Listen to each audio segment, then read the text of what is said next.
Programa ADV Jus. Oferecimento Qualisystem Informática. Automação e serviços para a área do direito. 3234-2720. Olá, caríssimos colegas e queridos amigos, estamos chegando com mais um ADV Jus TV, aqui na TV RP Canal 9 da NET. Já peço para que você também continue a nos prestigiar através do nosso site, que é o advjus.net, através do Instagram, através do Facebook, aliás, como você sempre fez. Muito obrigado da companhia de sempre. Hoje, com imensa satisfação, eu estou recebendo aqui em nossos estúdios, os estúdios do ADV Jus TV, o advogado, meu colega advogado, o Dr. Eduardo Martinucci. O Dr. Eduardo Martinucci, como eu disse, é advogado, especialista em direito tributário, também com atuação na área societária e do planejamento sucessório. Ele integra a banca Gatto Martinucci e Pelissari, aqui mesmo em Ribeirão Preto. A nossa pauta de hoje, planejamento na sucessão familiar do agronegócio. Muito legal! Fique aqui, o ADV Jus já está no ar. Seja bem-vindo!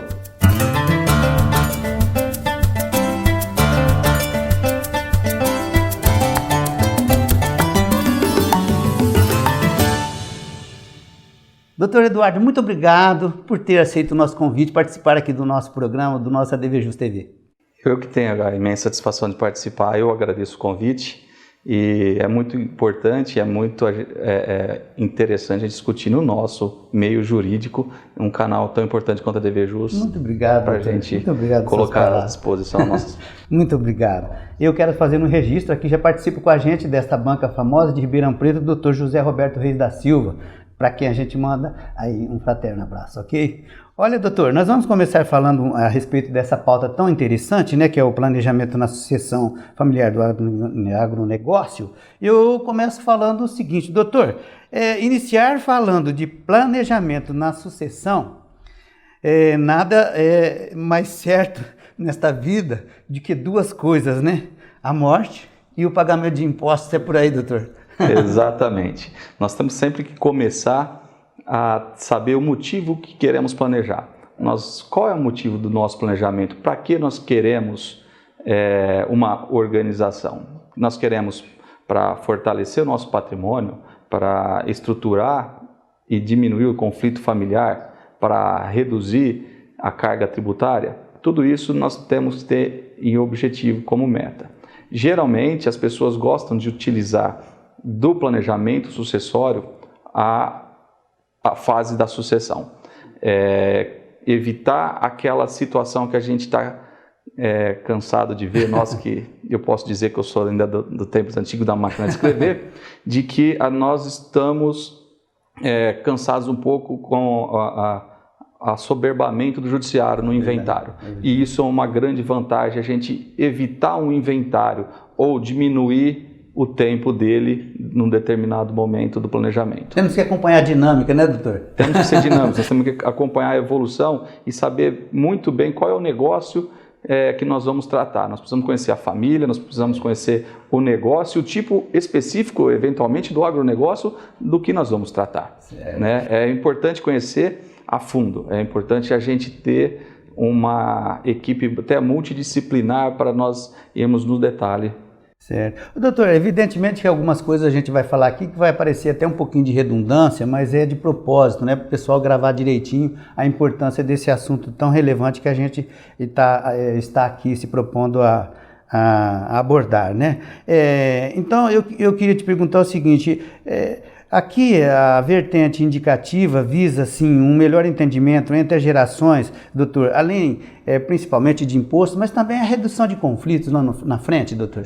Tão importante quanto proteger da carga tributária é manter a família unida. Certo. No momento do falecimento do patriarca, do instituidor, gera, além da comoção da perda, uma disputa, às vezes, que vem geralmente com os agregados. Os filhos se casam e os agregados começam a fazer parte da família e começam a praticar algum tipo de influência, ingerência que pode gerar conflito.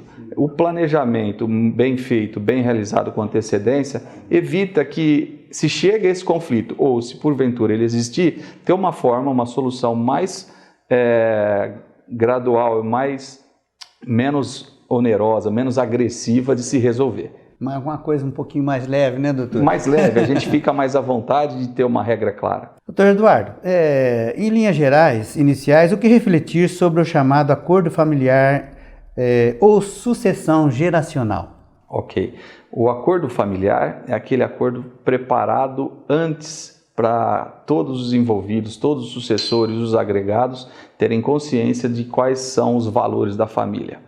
Essa é a grande vantagem de se começar por um acordo familiar para quem está ingressando na família, ter um pleno conhecimento de como os negócios são tratados, como a família gosta de tratar os negócios. Certo, doutor, é importante destacar, né, sublinhar que a gente hoje tem aí vários modelos de família e por isso mesmo cada planejamento ele deve obedecer aquela forma personalíssima, é isso, doutor? É isso, doutor Marco. Não existe um modelo, uma fórmula mágica específica que serve para todos os casos. Nós que militamos na advocacia sabemos que é jargão, mas cada caso é um caso. Cada família tem sua particularidade, cada família tem a sua própria formação, o seu próprio conhecimento do negócio e atua em negócios distintos. Então nós precisamos particularizar, identificar e deixar uma coisa bem específica para cada caso. Certo. Doutor, agora uma coisa que a pá de cal são os benefícios oriundos aí de um planejamento sucessório adequado, feito por um profissional especializado, né? Agora o pessoal tem já essa percepção, né, dessa importância, desse ganho com esse planejamento sucessório. Agora o que o pessoal pergunta, sim, eu vou ter ganhos tributários, mas de que ordem? Como que eu posso pensar nisso? O ganho tributário, via de regra, acontece em dois momentos. Um, no ITCMD, nas bases de cálculos, na integralização dos imóveis nas empresas que administram, que se tornam administradoras dos imóveis. O outro momento, eventualmente, é no ganho de capital, onde você sai de um regime tributário e migra para outro regime tributário que é sobre o faturamento. Embora envolvam no faturamento outros tributos, o ganho de capital ele é diluído, ele não existe, não incide se tiver uma especificidade, onde os imóveis seriam ativos de uma empresa, na empresa de administração de imóveis próprios ele se torna estoque, e aí a tributação, o regime de tributação é diferenciado, e aí que é onde acontece a maioria das vezes uma vantagem tributária. E isso muita gente desconhece, né, doutor? Muita gente desconhece. Muitos contadores que teriam a condição também de nos auxiliar como apoio, o contador da família é muito importante ser ouvido, às vezes passa-se desapercebido, e só com o dia a dia, com o conhecimento e com o estudo que a gente consegue reorganizar as empresas e os negócios das famílias. É isso mesmo. Meus amigos, um momento importante aqui em nosso ADV Just TV de hoje é a participação no quadro ADV Especial. Eu chamo a sua atenção, confira aí. Olá, amigos do ADV Just, sou Sérgio Dias para tratar com você sobre prática processual e direito das sucessões. O que acontece no caso de morte do trabalhador, como se dá o acerto de contas, como proceder para o recebimento do fundo de garantia e todo o acerto rescisório deste trabalhador. Vejam bem, para o acerto de contas do trabalhador no caso do seu óbito, é necessário que a família providencie a certidão de óbito, a certidão de casamento, se casado, uma escritura de união estável, a declaração de nascimento dos filhos, os documentos de toda a família e se dirijam à empresa empregadora. Caso a empresa reconheça a habilitação direta, o acerto pode ser feito para a viúva, considerando o caráter alimentar, para resolução. Mas, para fins de recebimento do fundo de garantia por tempo de serviço, nesse caso, é necessário procurar o advogado de confiança da família para que ele entre com um pedido de alvará judicial junto à Justiça do Trabalho, onde a empresa será intimada a se manifestar sobre o fim do contrato de trabalho e então o juiz poderá emitir um alvará onde a família poderá receber o seguro-desemprego e demais direitos como o PIS e COFINS que a empresa demais direitos que o trabalhador possa ter para receber, em especial o PIS. Ok? Estes são os procedimentos simples que a família pode adotar. Lembre-se de procurar o advogado da sua confiança sempre. Um grande abraço e até a próxima. Ok, muito obrigado. Ainda dá tempo da gente falar aqui a respeito da nossa agenda jurídica, um evento importantíssimo da ANCHAM que vai se realizar. Olha só. A agenda jurídica do ADVJus TV de hoje destaca o seguinte evento: Compliance nas organizações, realização ANCHAM Brasil Ribeirão Preto. Compliance nas organizações, o evento acontece no próximo dia 29 de outubro, das 8h30 às 11h30 da manhã, no Iguatemi Empresarial. O expositor é o Dr. José Roberto Reis da Silva, integrante do ADV Especial. Evento da ANCHAM, Compliance nas organizações, todos convidados. Ok, você está bem informado, você está aqui comigo no ADVJus TV, que hoje recebe o Dr. Eduardo Martinucci. E nós vamos continuar falando a respeito de planejamento na sucessão familiar do agronegócio, com o nosso especialista aqui, o Dr. Eduardo. Doutor, agora qual a estratégia mais viável, né? Isso é uma questão que todo mundo quer saber, doutor. Qual é a estratégia mais viável para convencer os conservadores, aqueles proprietários, doutor, daquele estilo antigo?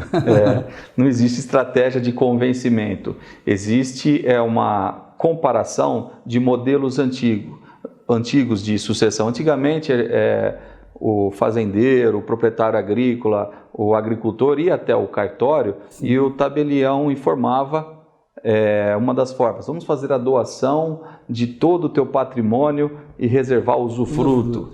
Essa situação dá um certo travamento no negócio. Sim. Se um dia esse fazendeiro, esse patriarca quiser dispor daquele imóvel doado, ele não vai mais conseguir, porque ele só detém o usufruto.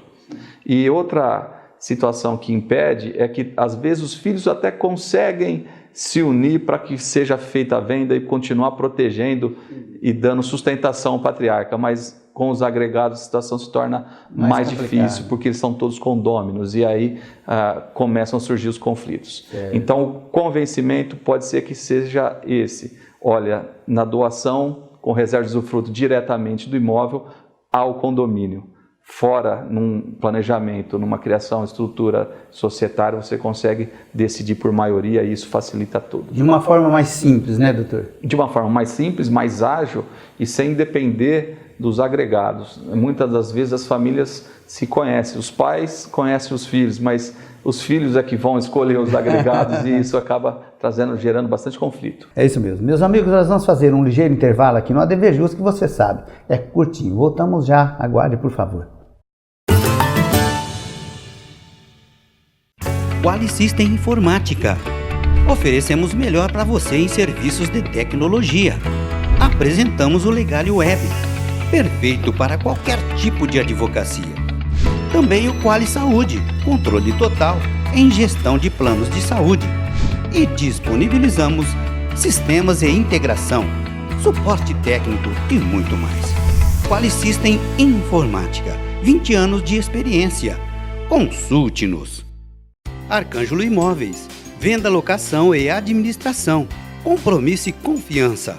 Arcângelo Imóveis.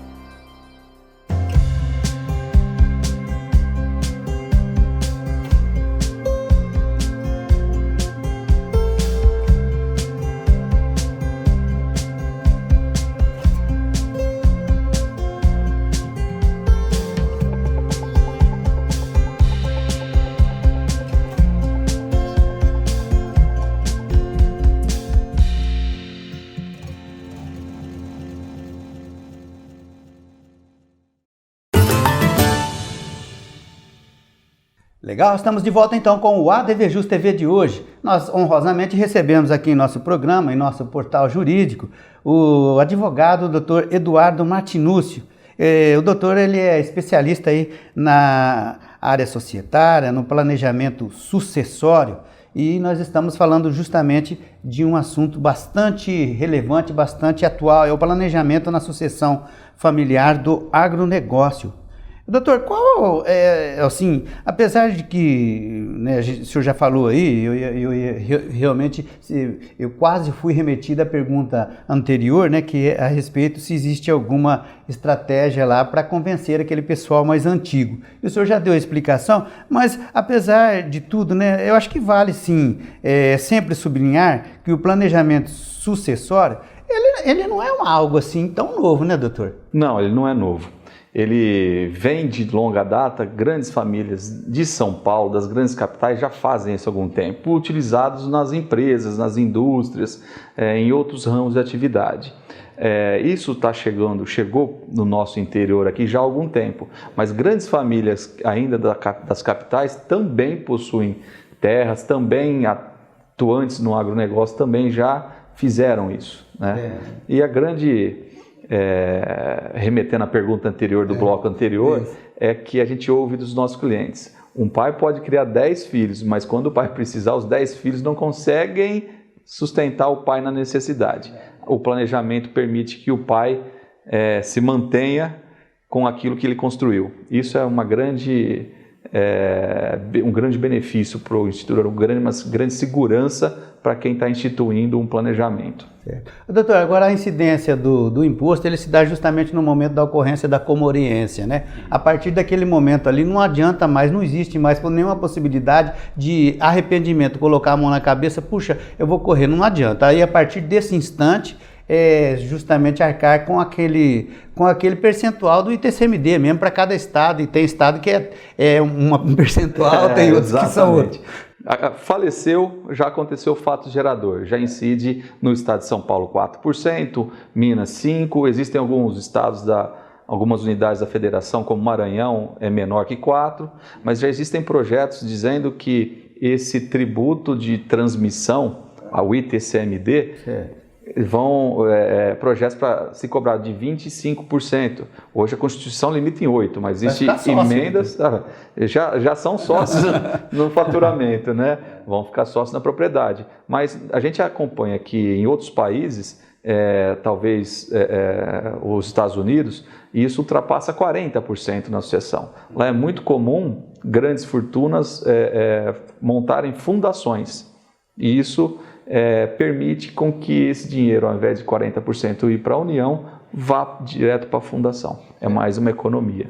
Lá nos Estados Unidos, a fundação aqui no Brasil seria, no caso, o planejamento sucessório. E lá nos Estados Unidos, eles vão para a fundação. Eles vão para a fundação, lá é um planejamento tributário praticamente, né? Só a título de exemplo, a Fundação Bill e Melinda Gates, uma das mais atuantes, colocou os herdeiros do casal, né, no conselho, na administração, criaram-se uma regra para que isso fosse perpetuado, que as filhas permanecessem no negócio e fazendo bem, né? Une o útil ao agradável. Isso, muito importante, né? Agora, doutor, isso a gente sabe que existe, né? Mas quais o senhor reputa como assim os principais entraves ou implicações que podem surgir, né, durante ali a transição, doutor? A gente sempre entende que quanto antes começar o planejamento, melhor. Pode acontecer que no decorrer do planejamento a gente se depare realmente com o falecimento e ele ainda não está pronto. Sim. Isso prejudica, isso acaba tendo que não ter a total, efetiva benefício que ele pode trazer para o instituidor. Também, em alguns casos, nós já tivemos casos assim, onde nós descobrimos, depois das entrevistas familiares, que o instituidor tinha filho fora do casamento, anterior até, mas isso muda todo uma estrutura e um planejamento. Tem aquele ditado que para o médico, para o padre, para o advogado, você precisa contar tudo, né? Sim. E isso faz uma grande diferença. Faz, sem dúvida. Doutor, agora também, por exemplo, no caso de não, evidentemente, o patriarca lá, o seu falecimento, mas algum dos seus herdeiros que vão também entrar ali na linha da sucessão, evidente, e acontece o falecimento de um desses. Isso também é uma questão que traz uma certa implicação. Também traz uma certa implicação. Às vezes a ordem natural é invertida, o filho falece antes. Isso precisa ser tratado também com os netos, tá?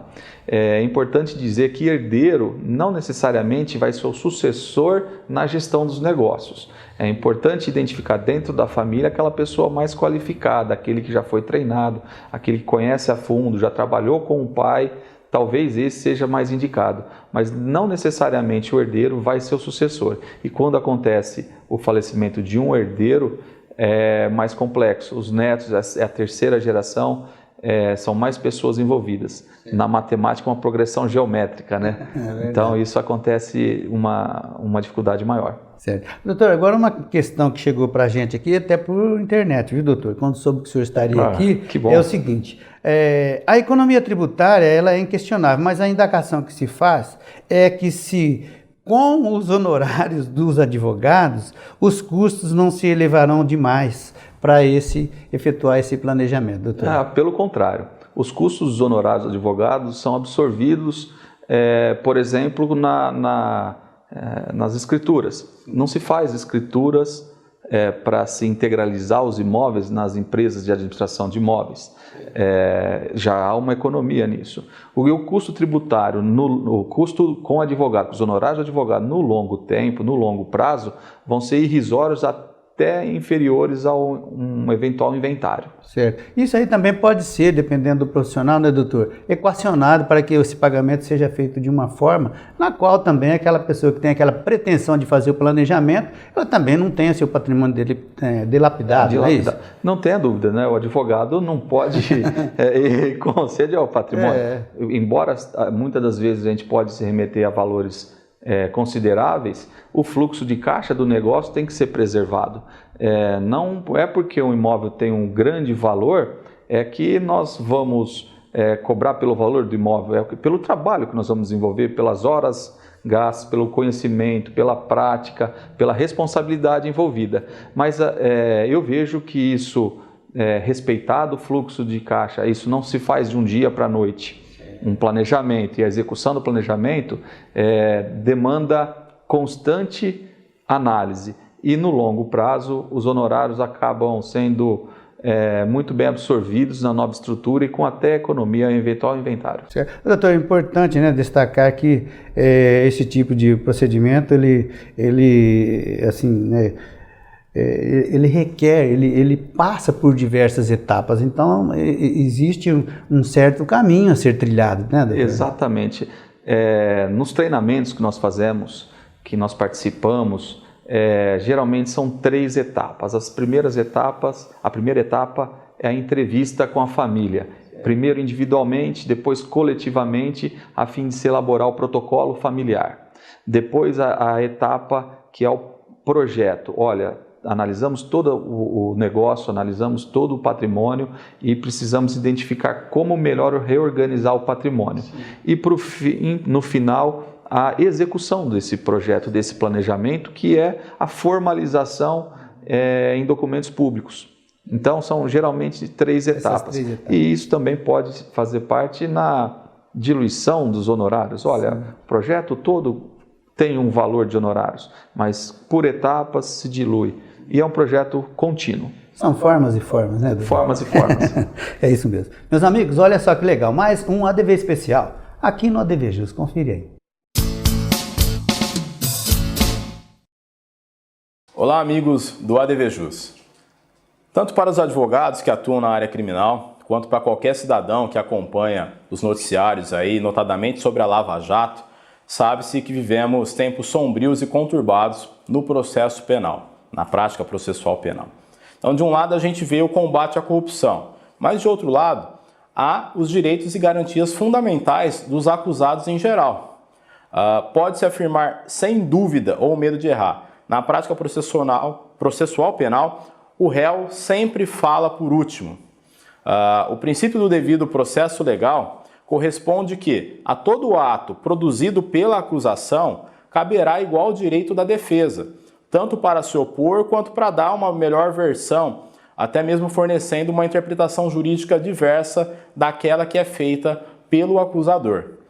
Esse direito de contestar, de refutar todas, absolutamente todas as informações, alegações, depoimentos, provas, indícios em geral, que possam, direto ou indiretamente, influenciar e fundamentar uma futura condenação penal, também tem que se aplicar ao réu que foi delatado, justamente para afastar as alegações do réu que foi o delator. Isso porque o delator precisa que o Ministério Público obtenha no final do processo a condenação para que o delator tenha o sucesso em seu acordo. Consequentemente, o delator fornecerá ao processo e ao juiz todos os argumentos que entender necessários para conseguir efetivar a sua delação. Portanto, se o delator auxilia o órgão acusador a obter uma sentença condenatória, logo o réu que foi delatado tem o direito, sim, de falar por último sobre todas as imputações que possam levar à sua condenação.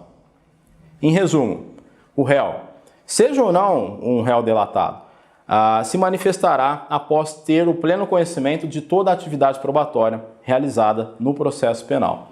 Então, politicamente, pode até se pensar que a decisão de anulação da instrução, aí nesse caso em questão, lá no STF, vai trazer uma sensação de impunidade, mas apesar do combate à corrupção, não se pode ter abusos nos processos, tampouco o juiz ou procurador agindo com intenção política. Tenho como correta a decisão do STF, que apenas fez uma leitura constitucionalmente adequada dos dispositivos do Código Penal, de uma ampla defesa efetiva e substancial. Muito agradecido pela atenção em mais uma participação aqui no ADV Especial e até breve. Ok, agora eu quero chamar a nossa estante jurídica do ADV Just TV. A estante jurídica do ADV Just TV de hoje destaca a seguinte obra: Elementos de Direito Civil. Elementos de Direito Civil já está na 7ª edição. É uma obra completa em volume único. Autoria do professor Cristiano Cassetari. Editora Saraiva. É mais uma obra para você retirar da estante e conferi-la. Ok? Nós estamos falando com o Dr. Eduardo Martinucci e o nosso assunto é muito legal, como você já conferiu aqui, planejamento na sucessão familiar do agronegócio. Doutor, nós estamos no finalzinho já praticamente do nosso ADV Just TV, né? Eu queria te perguntar o seguinte: é um engano imaginar, doutor, também, que só os grandes produtores, né, que devem seguir essa linha? Isso também é para os pequenos. Eu acho muito mais importante para os pequenos. Os grandes já têm grandes bancas por trás. Os pequenos, eles são carentes dessas informações. Como é uma questão nova para a nossa região, seria muito importante que os pequenos também se atentassem a essa nova forma de sucessão, de gerir o negócio, de perpetuar a família. Tocar para frente. Tocar para frente. Mais importante até que o negócio é a família. Muitos pais aí formam médicos, colegas de profissão, viram juízes e que não têm o dom ou o tempo para se dedicar ao agronegócio. Então, pode-se manter o patrimônio, manter a renda e todo mundo continuar com a profissão que gosta. Muito bom, né, doutor? É ótimo. É isso mesmo. E olha, muito legal também é o que eu vou falar agora para você a seguir. É o nosso momento divino. Você já sabe até o jargão. Gosto muito. Veja aí. Vinho Castelo d'Alba Reserva 2017. Vinho tinto de cor violeta. No seu olfato, cereja negra e flores. O paladar é de fruta do bosque, cerejas e framboesas, com taninos gostosos de chocolate amargo. A uva Touriga Nacional. Ele é produzido na região do Douro, Portugal. A harmonização é perfeita com cabrito assado, bacalhau com batatas. Uma delícia! Aproveitem! Tchim, tchim! Delícia de ideia, né? Meus amigos, hoje honrosamente eu falei com o meu colega advogado, Dr. Eduardo Martinucci, a quem eu quero agradecer imensamente ter participado, aceito o nosso convite para participar do nosso ADV Just TV. Muito obrigado, Dr. Eduardo. Dr. Marco, eu que agradeço, foi uma satisfação estar aqui Agradeço imensamente o convite e fico à disposição para eventuais novos convites. Parabéns pelo programa e acessem todos a ADV Jus. Obrigado, doutor. É isso mesmo. E olha, meus amigos, a dica do doutor Eduardo é para que você acesse novamente o nosso portal para você rever o programa, ok? Eu indico mesmo, é só você entrar lá. É www.advjus.net. Inscreva-se em nosso canal do YouTube e tenha acesso a todo o conteúdo do nosso portal. Você já sabe, é youtube.com/advjusnet. ADVJus, tô ligado, ADV especial. Venha fazer parte você também. Fico por aqui, prometo voltar breve com um programa inédito. Um forte abraço e até o próximo.